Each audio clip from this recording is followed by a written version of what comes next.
Muchísimas gracias, Clara. Muy bien. Celebramos esta 35ª Semana de la Filosofía, que ha sido históricamente gestionada por los distintos centros de estudiantes de esta institución. En estas reuniones se pone a prueba esa convocatoria que supone toda universidad como comunidad de alumnos y docentes. De allí su nombre, Universitas, y esa larga tradición que la vincula con la Baja Edad Media y con la cristiandad latina. Particularmente, quiero apelar a este criterio de comunidad que ha sabido estar presente en estos 2 últimos años en los que hemos transitado juntos un escenario tan difícil. Puedo transmitir en nombre de los profesores el agradecimiento. Se han sentido acompañados y ayudados en tareas en las que no tenían ninguna pericia, yo a la cabeza. Si las dificultades han sido sorteadas, es porque hubo un esfuerzo común y hoy, con escenarios un poco mejorados, comenzamos a soñar en la recuperación de la vida que extrañamos. El café, las reuniones apretaditas en el centro, las discusiones de pasillo, el bullicio, los ruidos propios de la universidad, la vida compartida.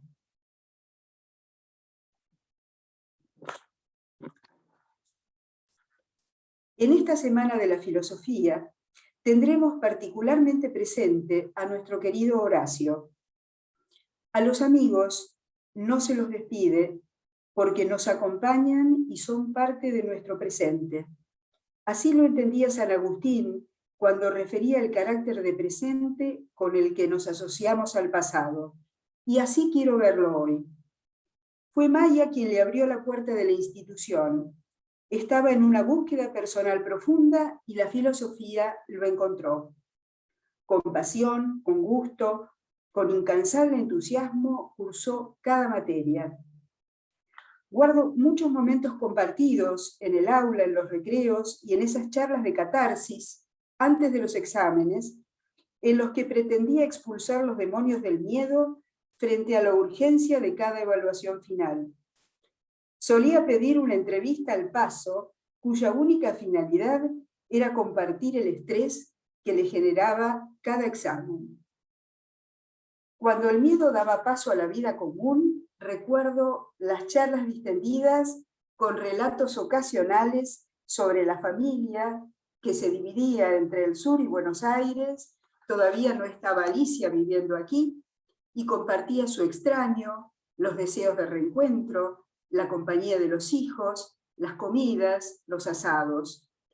He sido testigo del acompañamiento a los estudiantes buscando orientarlos y, si fuera el caso, brindando paternal disposición y consejo, dispuesto siempre a ejercitar su larga experiencia como dirigente de grupos. Cuando necesitamos de su ayuda en el programa de la radio, aquí sí nos supo brindar apoyo profesional. Compartiste con todos el esperado momento de la compra de la casa en Buenos Aires. Nos mostraste con fotos cada rincón, un paso anhelado con el que estabas profundamente contento. Últimamente, y a partir de la pandemia, las conversaciones fueron fundamentalmente solo escritas. En la última de ellas me indicaste que me preparara para la ceremonia de graduación.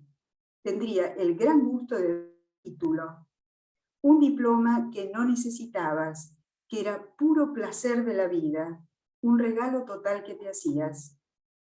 Hemos compartido camino y quiero reconocer hoy, en nombre de toda la comunidad, con profundo respeto, tu huella en este ámbito académico que nos ha unido, nuestra querida Facultad de Filosofía y Letras. Muchas gracias.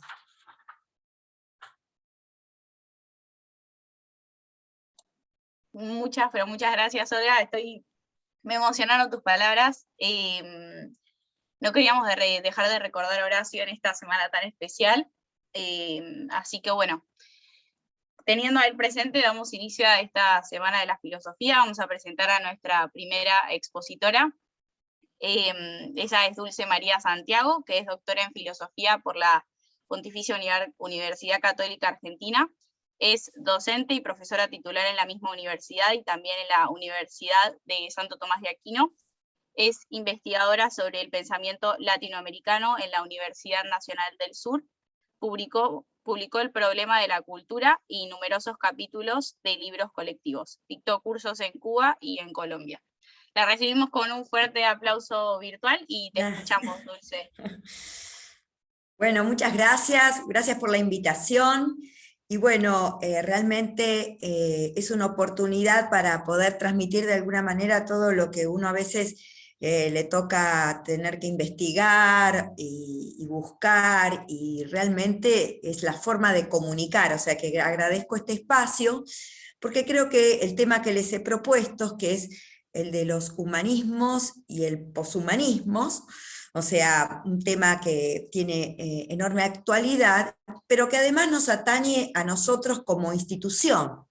Cuando sostenemos que nuestro ideario está fundado en el humanismo cristiano, bueno, realmente es un desafío esto de hablar de los humanismos y del poshumanismo transhumanista, porque realmente es precisamente, podríamos decir, un paradigma nuevo, que todavía podríamos llamarlo en gestación, ¿no?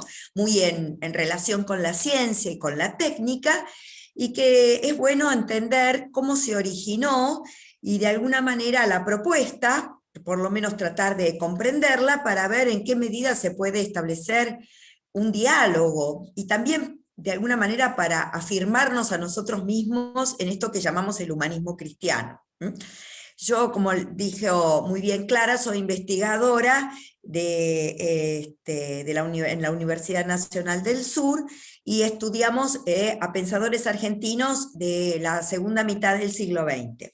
A mí me tocó estudiar, entre otros, fundamentalmente a Monseñor de Risi, con lo cual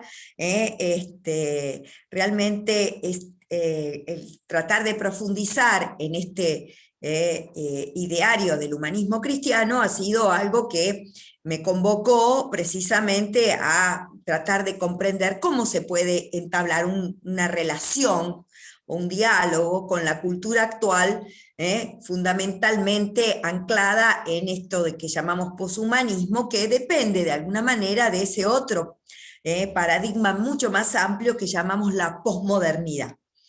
Y desde la filosofía, obviamente, esto convoca especialmente porque son siempre los filósofos los que de alguna manera armamos lío y hacemos estas propuestas que realmente tienen a veces unas consecuencias más allá incluso de lo que nosotros consideramos que es el mundo del pensamiento. Los humanismos surgen en el siglo XX, porque fíjense que nosotros a veces escuchamos a los alumnos o docentes que dicen el humanismo del siglo XVI, y si bien es verdad que el humanismo, como podríamos decir, término, surge en el siglo XVI, y tenemos el renacimiento humanista, fundamentalmente de corte literario, y obviamente consideramos el antropocentrismo, que invierte la cosmovisión medieval tan teocéntrica, y entonces en ese sentido es verdad que el humanismo se gesta, podríamos llamar como antropocentrismo, en el Renacimiento, pero los humanismos propiamente dichos surgen en el siglo XX, es más, en la segunda mitad del siglo XX, sobre todo a partir de la Guerra Mundial, donde la cuestión del hombre vuelve a replantearse en una situación tan conflictiva como ha sido esa, podríamos decir, etapa de guerras, incluso la de entreguerras, que dejó al hombre, como podríamos decir, frente a un panorama de desencanto o crisis de la razón. Y por lo tanto, el replanteo sobre lo humano generó lo que los filósofos llamaron humanismos. Sartre tal vez sea de los autores el que más intentó como sintetizar o sistematizar el tema del humanismo en esa famosa carta, que es una conferencia, El existencialismo es un humanismo. Y luego también, en continuidad con esta línea, tenemos a Heidegger en la Carta sobre el humanismo. Pero lo interesante que dice Sartre es que realmente hay dos tipos de humanismos. El humanismo cristiano y el humanismo ateo, lo llama así. Y dice, según él, la postura verdadera o auténticamente humanista es el humanismo ateo. Porque dice que el humanismo cristiano está como contaminado, podríamos decir, por la fe, que no tiene, de alguna forma, esa, podríamos decir, autonomía del pensamiento que tiene el humanismo ateo. Y dentro del humanismo ateo, entonces, ubica a Heidegger, se ubica él mismo como un representante del humanismo, y dentro del cristiano, bueno, a Jaspers, a Gabriel Marcel, pero rescata, digamos así, como podríamos decir, la fuente fundamental del humanismo, al humanismo existencialista. Y el humanismo existencialista, del cual se nutren tanto Sartre como Heidegger, tiene como fuente, podríamos decir, o como premisa fundamental, el hecho de que el hombre es un ser arrojado en la existencia. Todo esto ustedes más o menos ya lo conocen de la filosofía, y por eso voy rápidamente para llegar al tema del poshumanismo, haciendo como un raconto.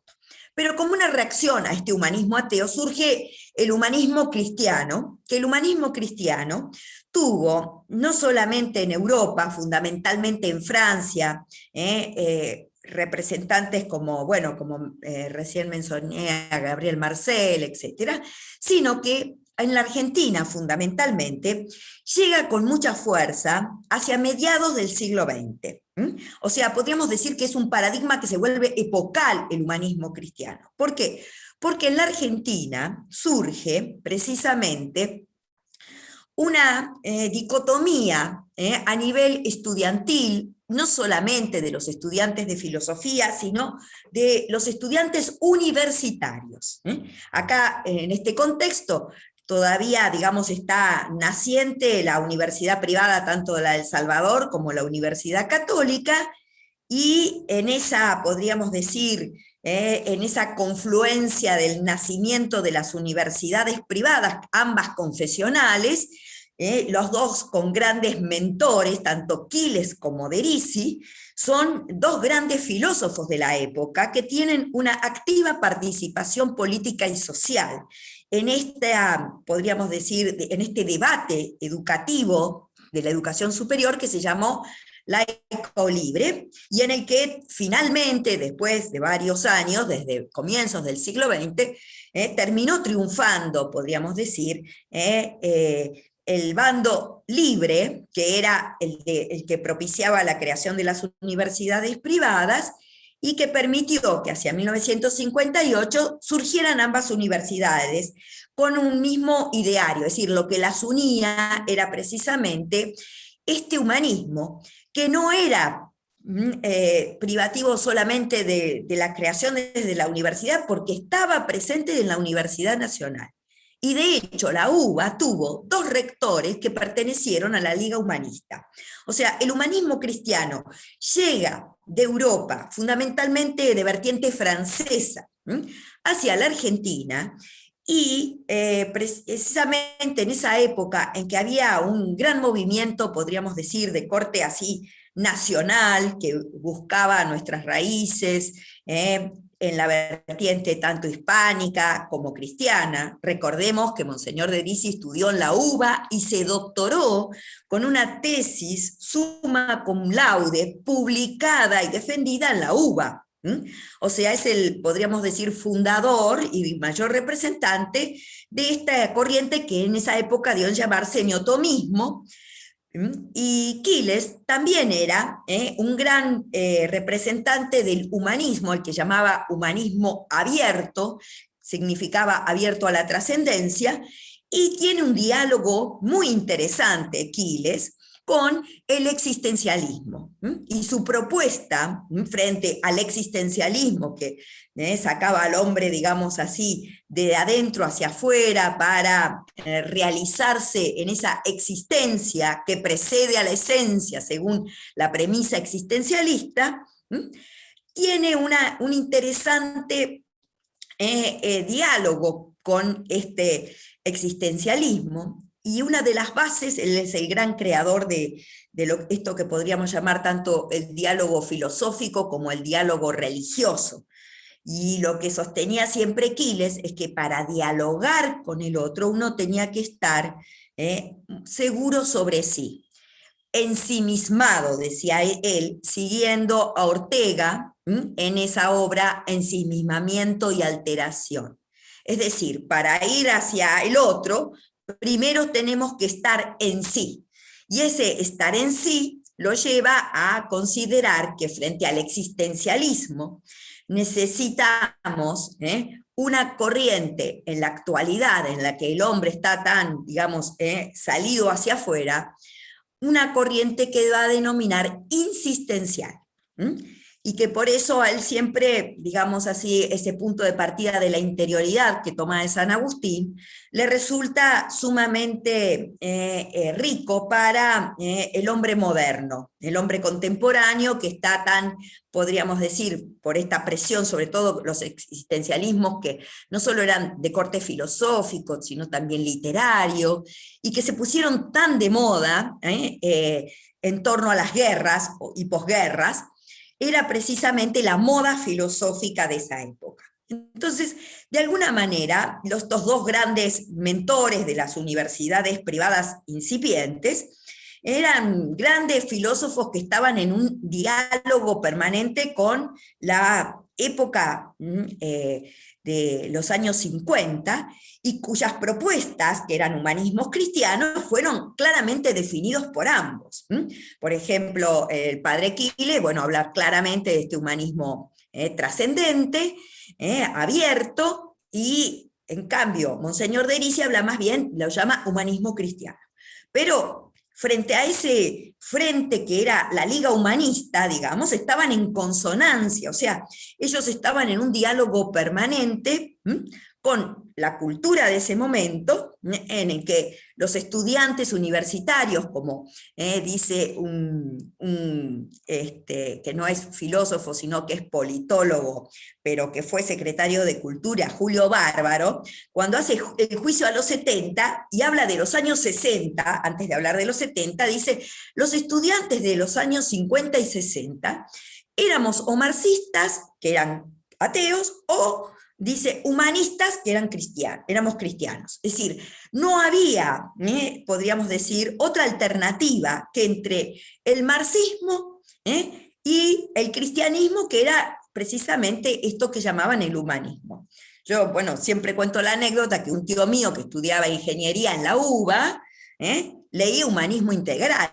Los hacían leer, digamos, las obras de Maritain. Por eso Maritain tuvo una presencia tan fuerte, porque precisamente era como el gran inspirador de esta liga humanista, que es bueno recordar que no estaba, digamos, enclaustrada en una universidad confesional, sino que pertenecía, podríamos decir, a esta transversalidad de los estudiantes, que eran o de un bando o eran de otro.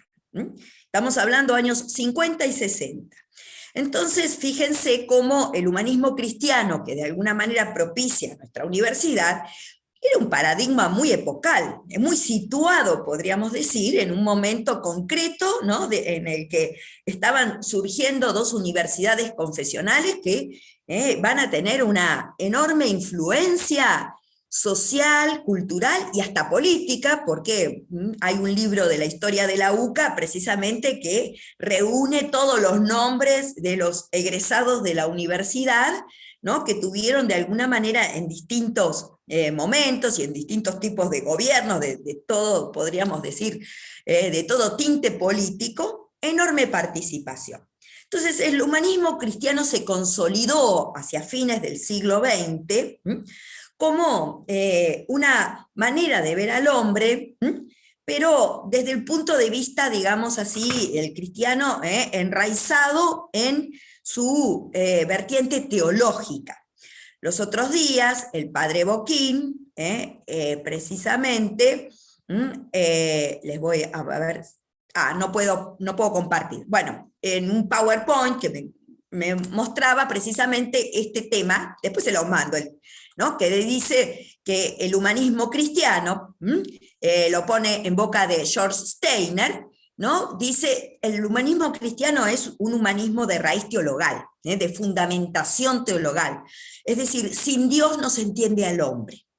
Y por eso, de alguna manera, lo que decía también el Monseñor de Risi tenía que ver con esto, y cuando lo describe en esta obra, que quizás algunos de ustedes o conozcan o hayan leído, Naturaleza y Vida de la Universidad, dice precisamente, con mucha claridad, lo mismo.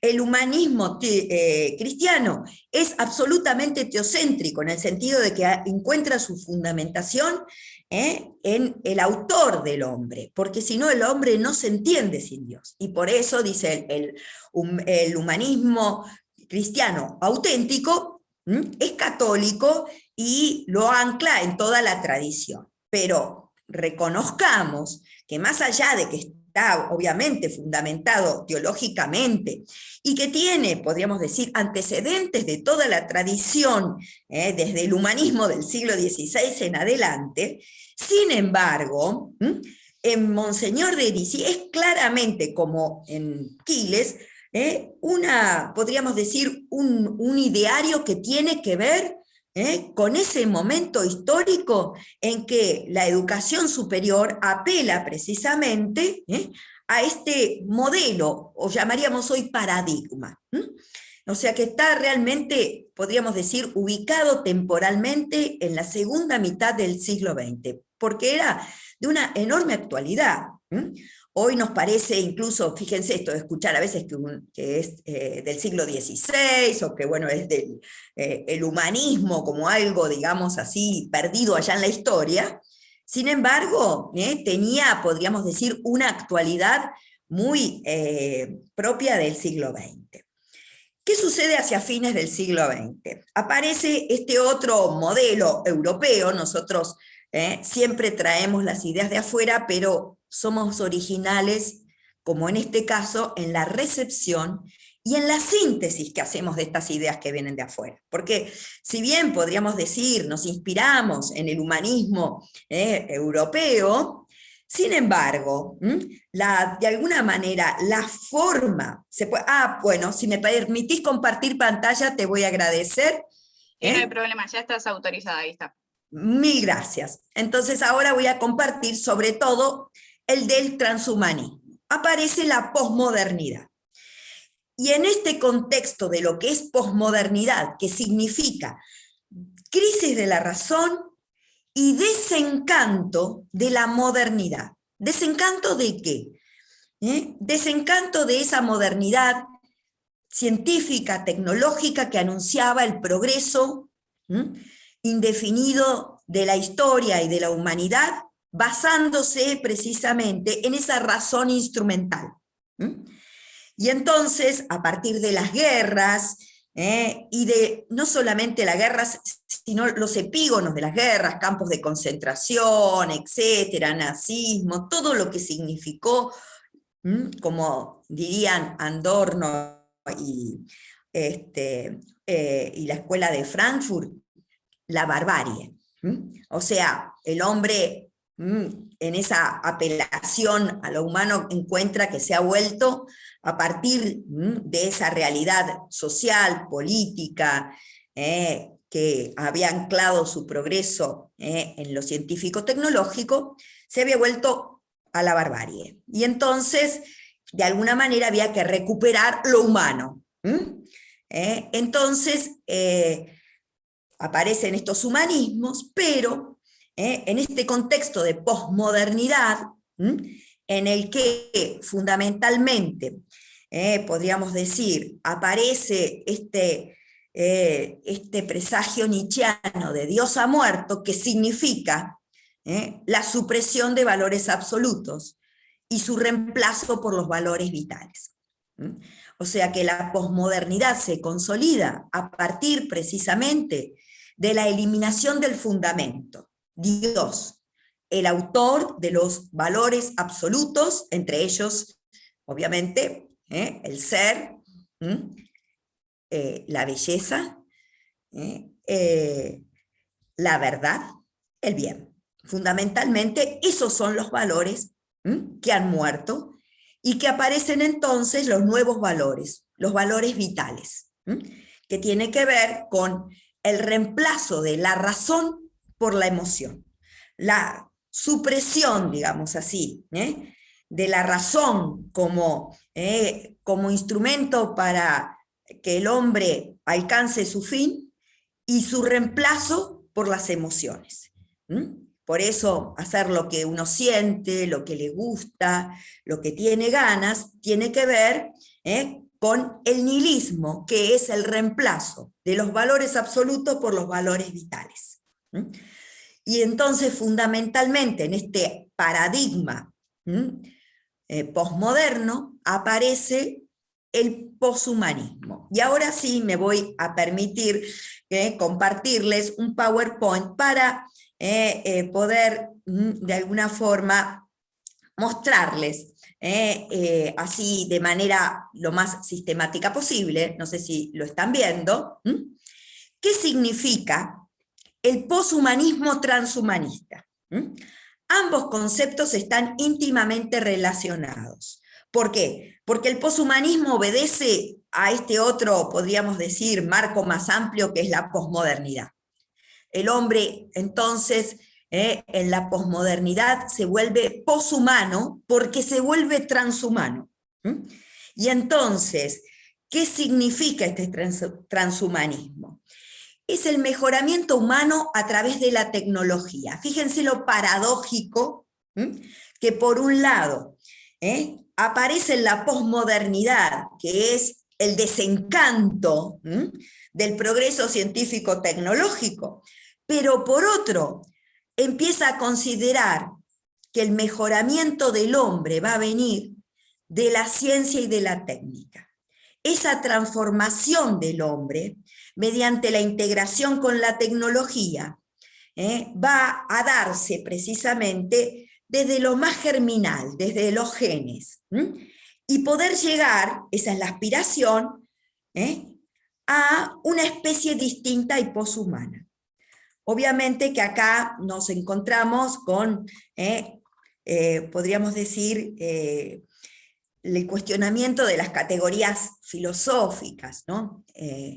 La esencia, la existencia, la naturaleza, lo natural, todas podríamos decir categorías que pertenecen a nuestra filosofía y que de alguna manera empiezan como a desdibujarse frente a este paradigma.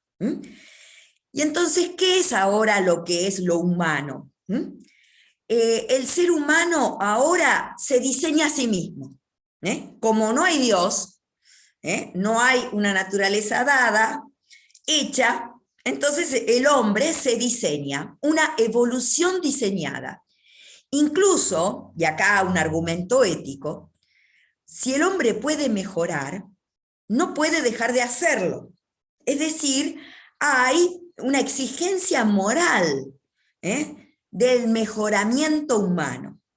Y entonces, esa evolución darwiniana, que era de la ciencia moderna, es reemplazada ahora por un concepto nuevo, que tiene más que ver con la tecnología y que nos permitirá diseñar cualidades físicas y mentales, el rejuvenecimiento y hasta aspirando a convertir al hombre en un ser inmortal, el Homo Deus. Ahora, este transhumanismo tiene dos modalidades. Uno es cultural, que nos atañe más directamente, ¿no es cierto?, porque tiene que ver con el campo del pensamiento y de las ideas, y que, bueno, tenemos ahí los autores que son cercanos a la filosofía, Foucault, Derrida, todo lo que significa la ecología radical, y bueno, aparece con fuerza en el manifiesto Seaboard de Donna Haraway. Pero por otro lado está la modalidad propiamente, llamaríamos científica o tecnocientífico, que ahí basa sus argumentos ya no en ideas, sino en experiencias científicas y tecnológicas.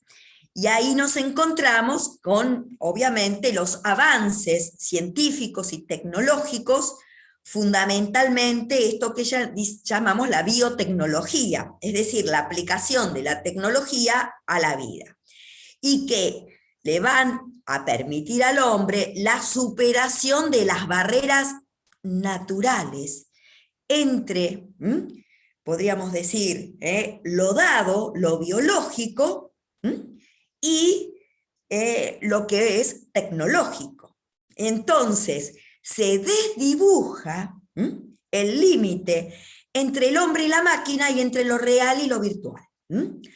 Atención, porque esto ya supone una ruptura, podríamos decir, de los moldes tradicionales del pensamiento nuestro. Y algo que a nosotros, a la gente de humanidades y de filosofía nos atañe particularmente, es que este mejoramiento tecnológico, o sea, que el hombre va a ser mejorado a través de la tecnología, tiene una proclama filosófica de este conocido filósofo alemán, formado en la Escuela de Frankfurt, Peter Sloterdijk, Normas para el Parque Humano, 1999, donde dice que el mejoramiento humano, que antes, en el pensamiento clásico, y esto es siguiendo a la línea de la Carta sobre el Humanismo de Heidegger, a la que critica, dice, ahora el hombre no se mejora como se mejoraba antes a través del perfeccionamiento de sus capacidades, es decir, de su educación física o de su educación espiritual, es decir, llamémosle, ¿no es cierto?, a través, digamos, de lo que podrían llamar los griegos la paideia. Ahora, ese mejoramiento no nos van a brindar entonces la educación ni las humanidades, o sea que precisamente es un palo a lo que nosotros hacemos, que es formar a través de las humanidades, sino que el hombre ahora va a mejorar con la ingeniería genética, las técnicas de edición genética, la biología sintética, y en esta obra entonces se propicia precisamente ese mejoramiento humano. Yo no sé hasta qué punto él es que está de acuerdo, que realmente afirma como, digamos así, una profecía. Es así, es decir, lo que hace precisamente es anunciar que ahora el hombre no mejora con la educación, con el cultivo de sus capacidades, con la virtud, ni las humanidades, sino que mejora a través de la tecnología. Y vamos a ver cómo son estos mejoramientos, porque hay distintos tipos de mejoramiento humano. Tenemos los mejoramientos humanos químicos o farmacológicos, que son tanto del nivel físico como mental, digamos, todo lo que podríamos llamar antibiótico, pastilla, ¿no es cierto? Todo lo que cae bajo la farmacología, que puede tanto mejorar nuestro cuerpo como nuestra psique. Y entonces esto es algo que ya ha introducido un cambio en lo humano. Entonces podemos realizar también una transformación de lo humano a través de lo químico o farmacológico. Además, también a través de lo cibernético o digital. El cambio de la transformación cibernética o digital es, podríamos decir, una especie de simbiosis, ¿no?, entre el hombre y la computadora.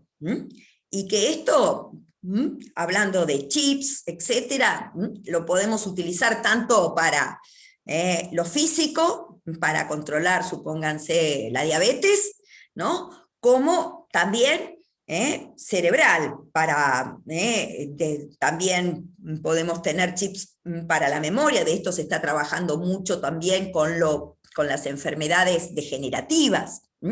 O sea que todo esto ha, podríamos decir, avanzado y sigue todavía avanzando, y es algo que, podríamos decir, es innegable como hecho. Y acá está el cuestionamiento fundamental, el mejoramiento genético. Y ese mejoramiento genético es ya el diseño, podríamos decir, del ser humano. Ahora, fíjense, cada uno de estos tres formas de mejoramiento puede dirigirse al mejoramiento físico, mental, emocional y moral. Atención, esto podríamos decir desborda todo lo que nosotros conocíamos de la literatura futurista. ¿Para qué? Y ahí está el argumento. El argumento que tiene este mejoramiento humano es para que se mejore la calidad de vida o bienestar, algo a lo que nadie se puede negar, en un contexto, podríamos decir, de cultura global o globalizante, no se puede resistir al progreso, al desarrollo y a la búsqueda del bienestar social. Pero claro, encuentran que, podríamos decir, la categoría de bienestar, una categoría que sería equivalente a la de felicidad social, ¿no es cierto?, o que también finalidad de la vida humana, ¿no es cierto?, que no tiene precisamente una conceptualización precisa. Entonces, habría que ver, poniéndose de acuerdo, en qué consiste este bienestar. ¿Cuáles son los argumentos que entonces que esgrimen a favor de esto? La tecnología ha sido siempre un instrumento de mejoramiento humano que ha posibilitado el desarrollo de la cultura gracias a las cuales disfrutamos de la escritura, de la ciencia, del arte. Y se podrían llamar prótesis culturales. Estas, podríamos decir, prótesis nos han ayudado, obviamente, a lo largo de la historia de la humanidad, a mejorar. Y que han mejorado nuestras capacidades y que hoy, podríamos decir, ya están a un nivel de inteligencia artificial y de robótica. Es decir, que hasta podríamos decir que se han casi emancipado de lo humano. Y no intentar mejorarnos es faltar a un deber moral, causando un perjuicio, poner límites a la libertad del mejoramiento. Por ejemplo, no se puede negar a los padres que quieren mejorar a sus hijos, es ir contra el principio de beneficencia procreativa. Más argumentos. Es legítimo permitir el mejoramiento genético con finalidad terapéutica, es decir, cuando obviamente se advierte ya rápidamente alguna malformación, piensen cómo se trabaja hoy con la columna bífida desde los fetos, etc., pero limitar o prohibir cuando la finalidad es mejoradora. Es decir, habría que distinguir cuál es la diferencia entre terapéutico y mejorador. ¿Hasta dónde llega?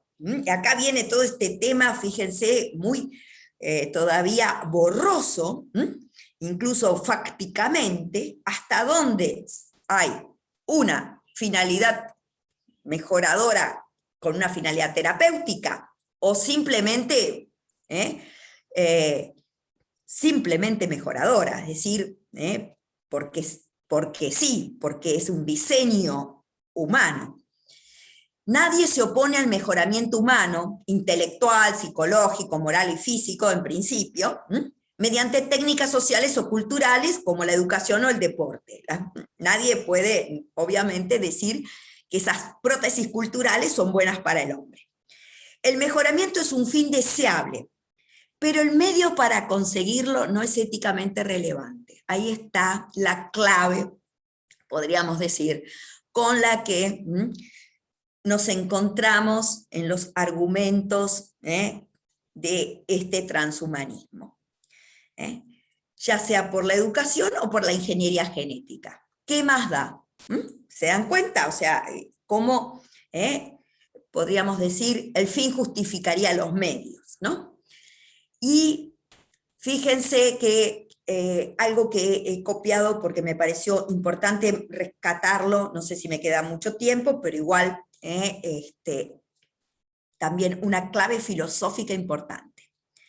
Desde lo biológico, la biología actual, y ahí tendríamos que entablar un profundo diálogo con la biología, no existe una naturaleza humana inmutable, que sea la base de una dignidad inviolable, que fuera destruida por el mejoramiento genético. Pero aún así, puede haber rasgos que sería mejor cambiar. Mantenerla sería una falacia naturalista.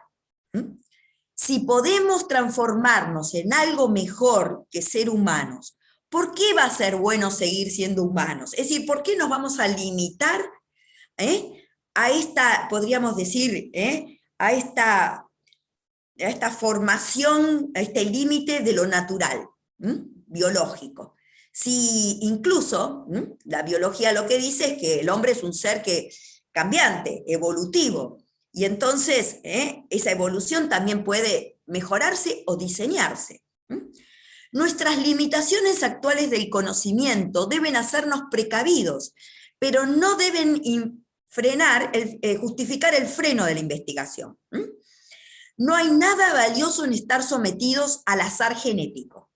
Esto del azar es lo que nosotros llamaríamos lo natural, digamos, ¿no? Lo espontáneo, lo dado. Entonces, si podemos mejorar esa selección, estaría justificada.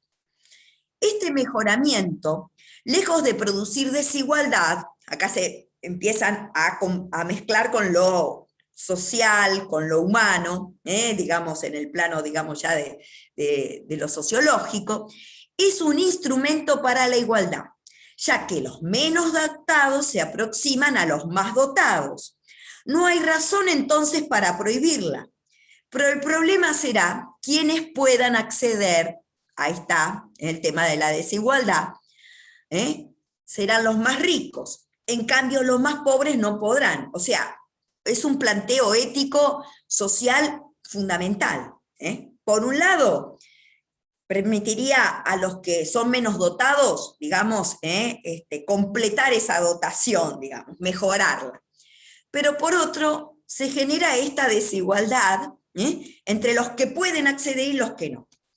Vamos a ver cuáles son esas prótesis médicas, así podríamos decir en líneas generales, ¿no? ¿Cuáles han sido estos avances de prótesis médicas destinadas a la cura? Es decir, prótesis curativas, no mejorativas.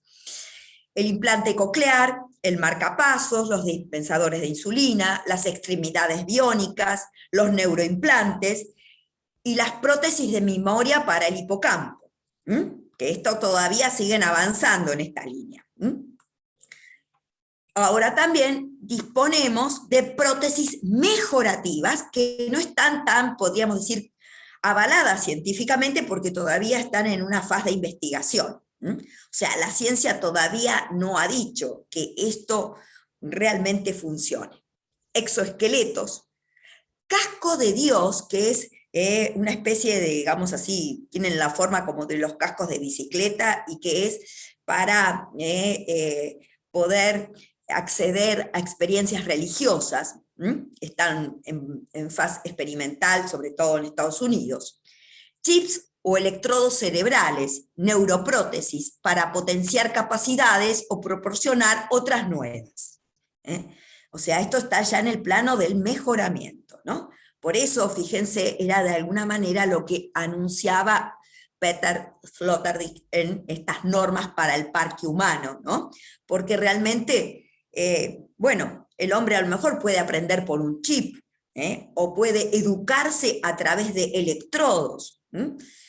No sabemos hasta dónde podría llegar esto. Interfaces cerebro-máquina multifuncionales.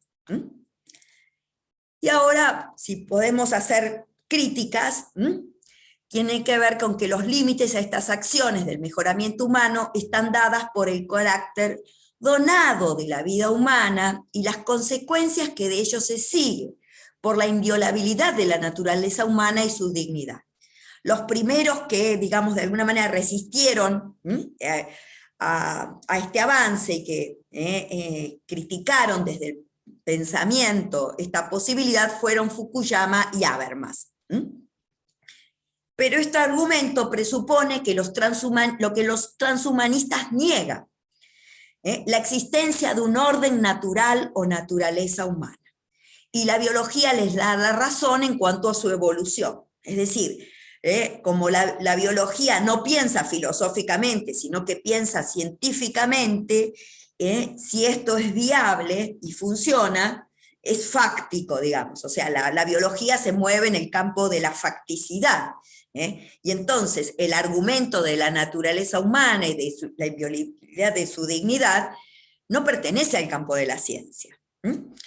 Las posibles consecuencias negativas, este es otro argumento, como efectos secundarios en la salud, desigualdades sociales, límites a la libertad de los padres, o sea, fíjense la variedad de posibilidad de argumentos que hacen desaconsejable su utilización sin ningún control.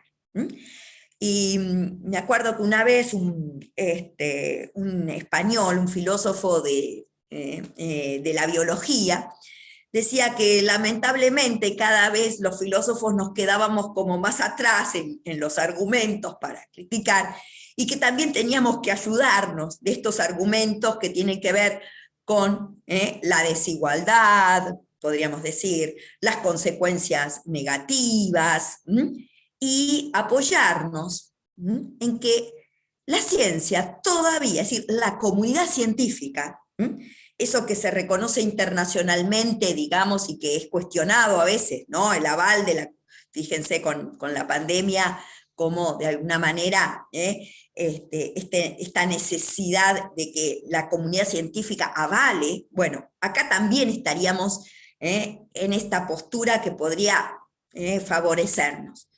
Todavía la ciencia no ha dicho la última palabra. ¿Por qué? La que está teniendo la última palabra en esto, al contrario de lo que decía Husserl cuando hablaba de la relación entre la filosofía y las ciencias, que la filosofía tenía que tener la última palabra, hoy la están teniendo las ciencias.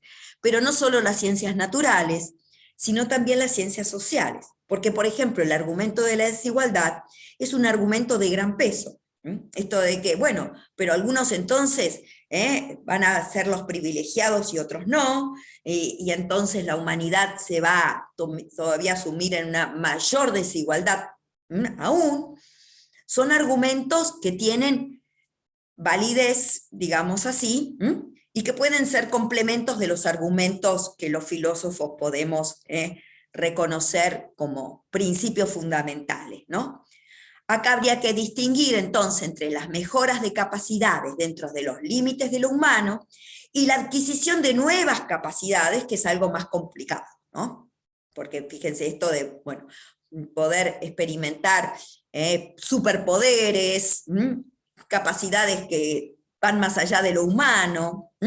Bueno, esto ya podríamos decir todavía no está resuelto, y bueno, vamos a depender un poco de, a ver, la ciencia qué es lo que va diciendo. Algo, ya hemos tenido esta experiencia con lo que era la clonación, ¿no? Finalmente, la clonación humana no fue avalada por la ciencia y dejó de ser, podríamos decir, por lo menos momentáneamente, ¿no? Un tema, no sé si recuerdan que hace unos años parecía que en cualquier momento aparecía ese bebé clonado que nunca apareció. O sea que la ciencia puede llegar a ser nuestra aliada, digamos así, en esto.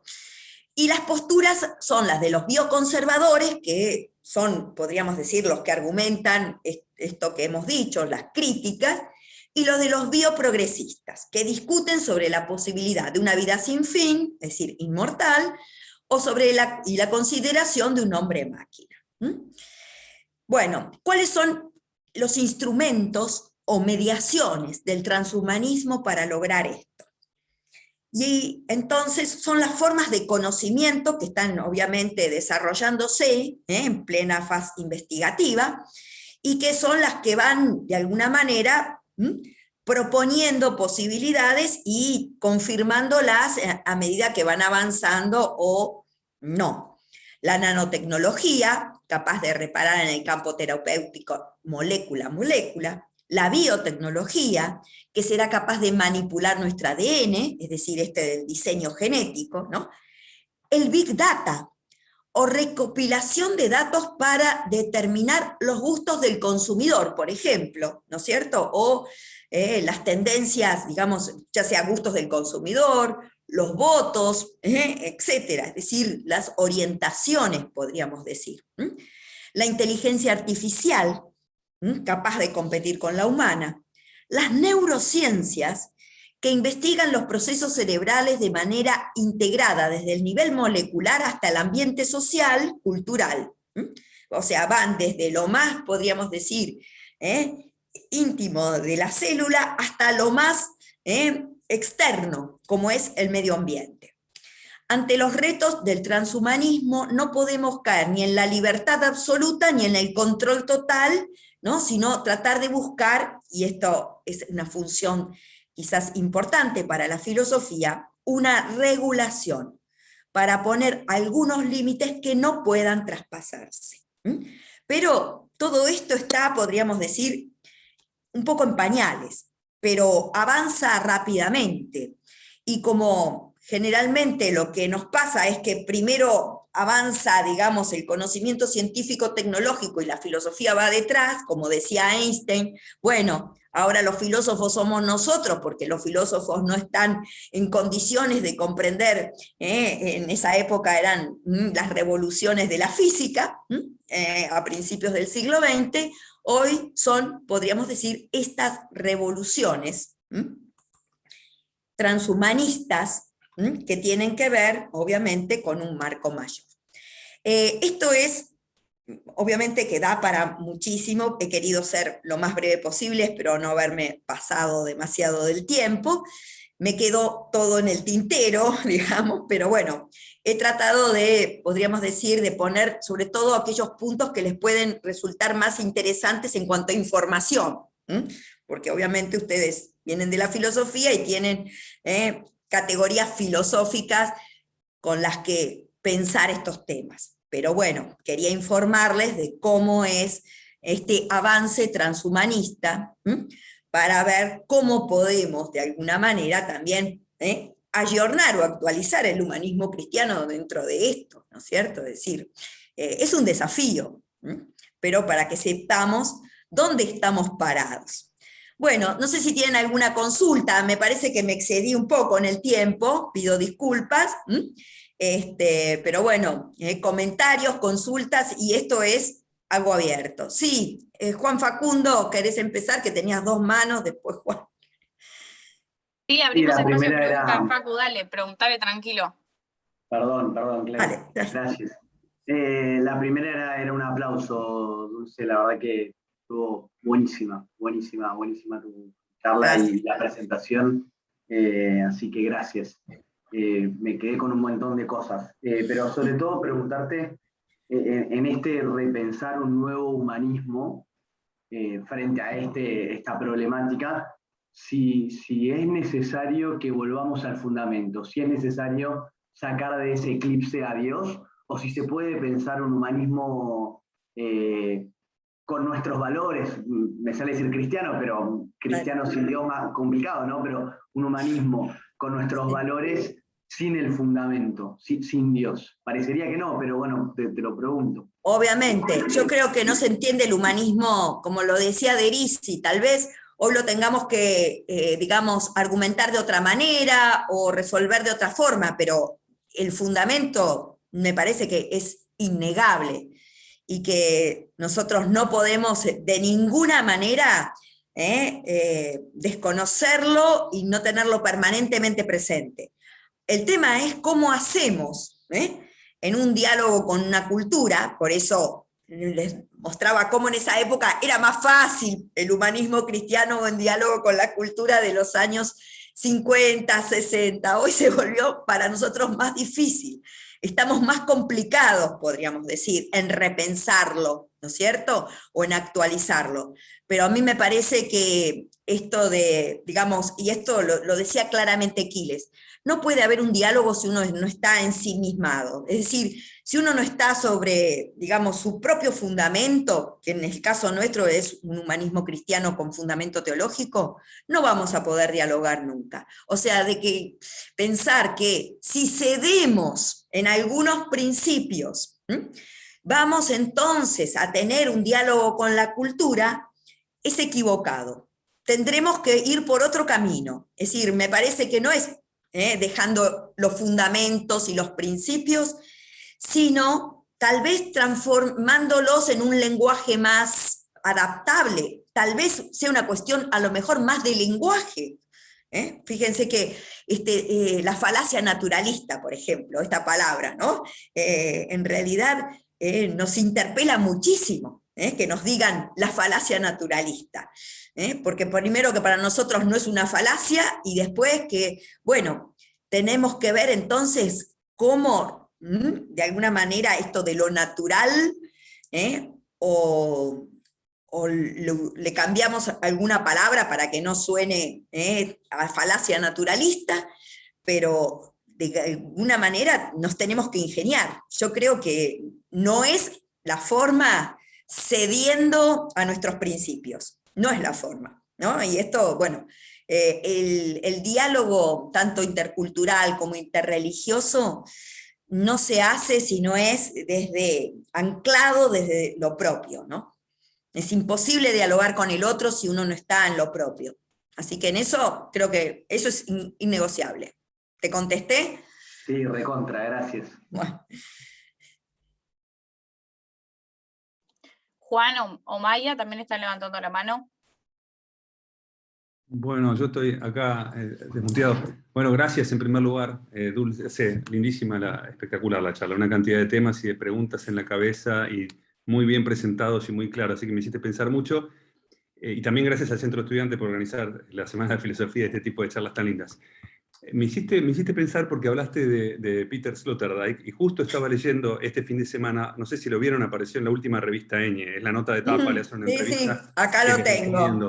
Mira, justo, bueno, ahí está. Y interesantísimo, porque, bueno, Sloterdijk, digamos, medita mucho, como sabemos, con respecto al tema del transhumanismo, tecnología, sí, pero también ahora él está desarrollando a raíz de la pandemia, ¿no? que de alguna manera puede llegar a ser un cambio de paradigma, y eso es lo que están de alguna manera todos los intelectuales del mundo pensando si esto es un cambio de paradigma o si simplemente es un cambio y después va a volver todo. Él critica la idea de volver a una normalidad porque dice que lo que vivimos en los últimos años no era normalidad tampoco. Entonces es muy interesante toda la crítica de la cultura, pero lo que más me interesó es que él ahora está desarrollando hace poco un nuevo concepto al que llama coinmunización, co-immunism, ¿no? Como en inglés sería como, suena medio como es como un juego de palabras con comunismo, pero co-immunism, ¿no? Como una co-inmunización.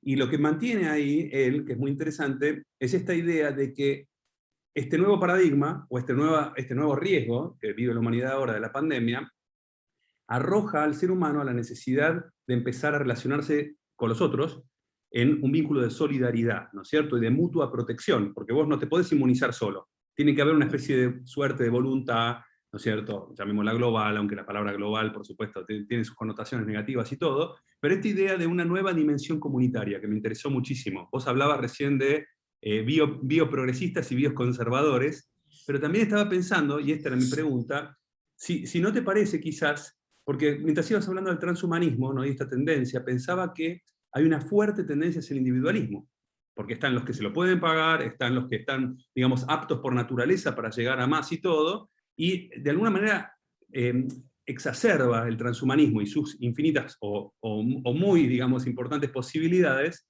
cierta tendencia hacia desarrollar la propia individualidad, la propia subsistencia.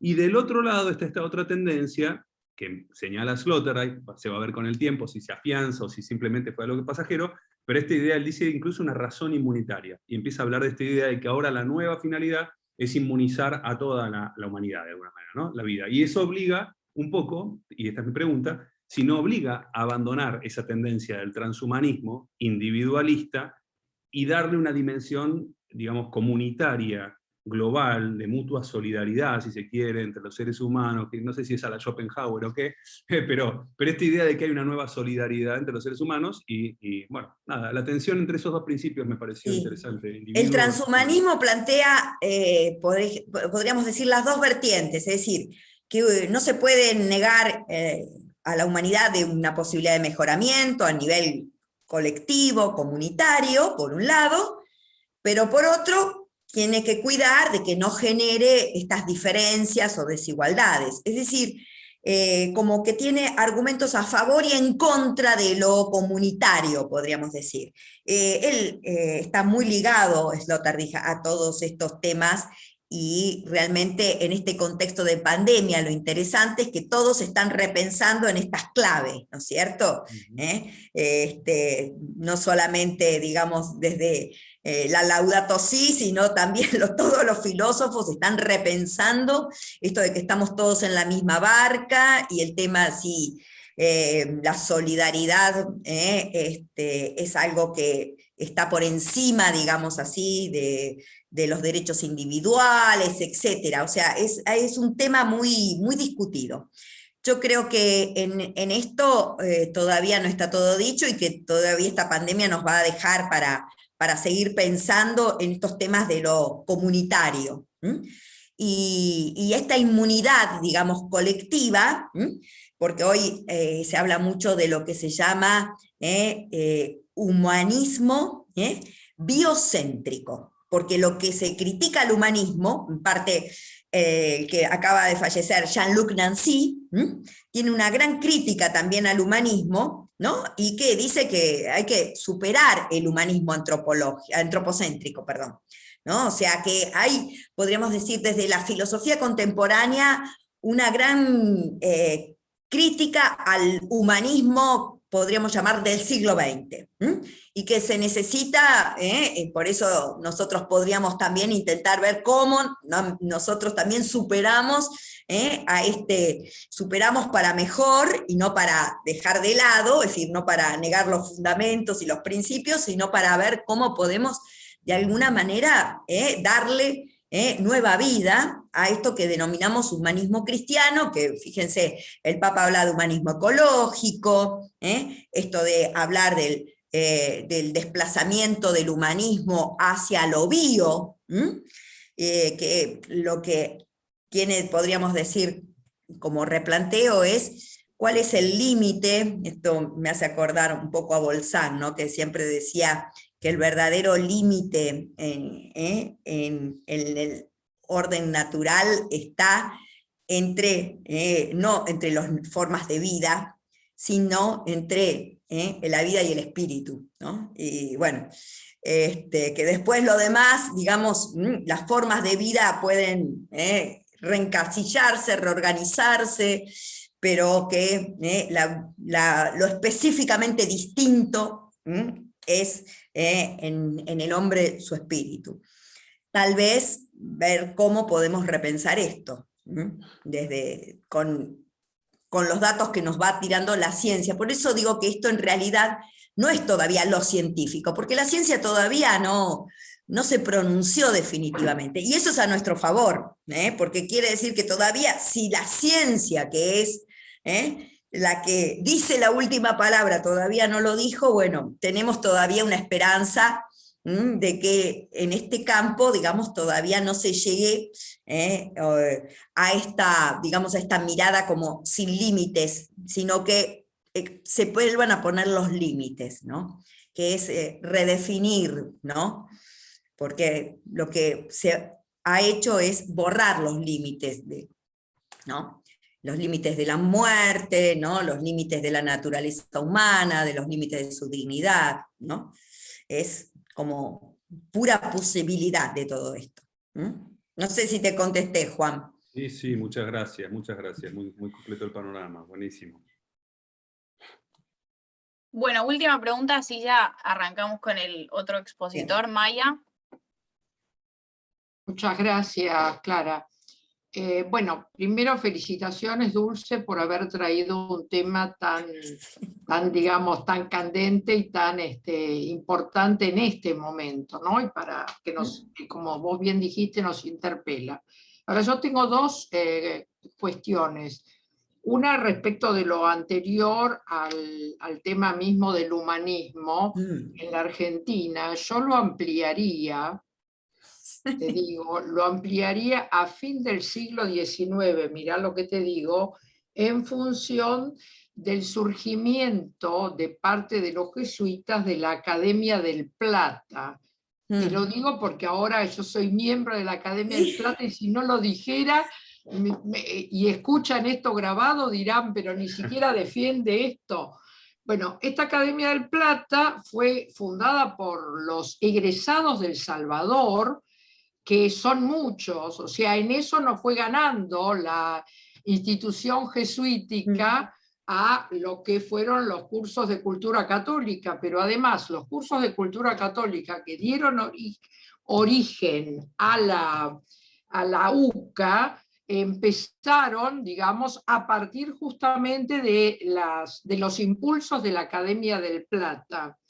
Y bueno, es solamente una cuestión histórica, el que le interese puede ir a la página web de la Academia del Plata y ahí va a encontrar todos los nombres, los fundadores, qué sé yo, y después en otro momento hablaremos, digamos, podemos hablar vos y yo sobre si lo extendemos o no lo extendemos. Está bien que los dos númenes filosóficos, tanto del, digamos, llamémoslo de las universidades, porque en ese entonces todavía no estaba planteado el tema de la laica y de la libre, obviamente. Como vos lo planteaste y como antecedente del transhumanismo, me parece bien que le hayas puesto el punto de partida donde lo pusiste. Solo que digo que habría que en la Argentina para mí retrotraerlo. Pero esto es un tema. El otro tema con respecto a la pregunta, ya al transhumanismo, me parece, por la pregunta que hizo Facundo, y que además vos diste muy buena respuesta, pero digamos, no es que yo quiera desdecirme de nuestra identidad, que sería el humanismo cristiano. Lo que pasa es que el transhumanismo también niega al humanismo clásico. O sea, habría que ir más allá todavía del humanismo cristiano. O sea, la respuesta para aquellos que no tienen y no quieren aceptar ningún contexto religioso, habría que ir por lo menos al humanismo clásico de Platón, de Aristóteles, y al humanismo clásico en todo caso de los estoicos. O sea, como filósofos tenemos que rescatar no solo lo cristiano, que es por nuestra identidad cristiana y desde nuestra universidad, pero inclusive niegan el humanismo clásico. Yo lo que creo que ahí hay que reformular nuevamente, ir a las bases o los fundamentos de lo que es la naturaleza.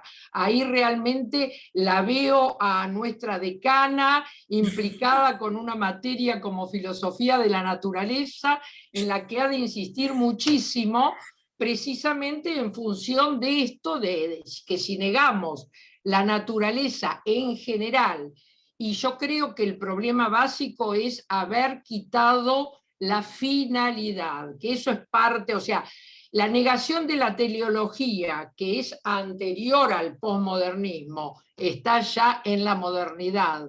La negación de la teleología, no la teología, la teleología ha llevado hasta estas consecuencias. En fin, yo no quiero robar más tiempo porque evidentemente hay otra exposición, pero les paso solamente un chivito que le pedí a Clara que lo haga. La semana que viene está la Semana Tomista, que se va a hacer por YouTube el 7 y el 8. El 8 tengo que hablar yo, iba a referirme a este tema, pero mi título es Racionalidad y Naturaleza Humana, donde justamente parto, digamos, en muchos puntos en común, que la negación de la racionalidad, tal como lo encontramos en la filosofía contemporánea, lleva necesariamente a este tema del transhumanismo. Bueno, ahí los dejo. Gracias, muy No, amable con gracias la a vos. escucha. Gracias a vos.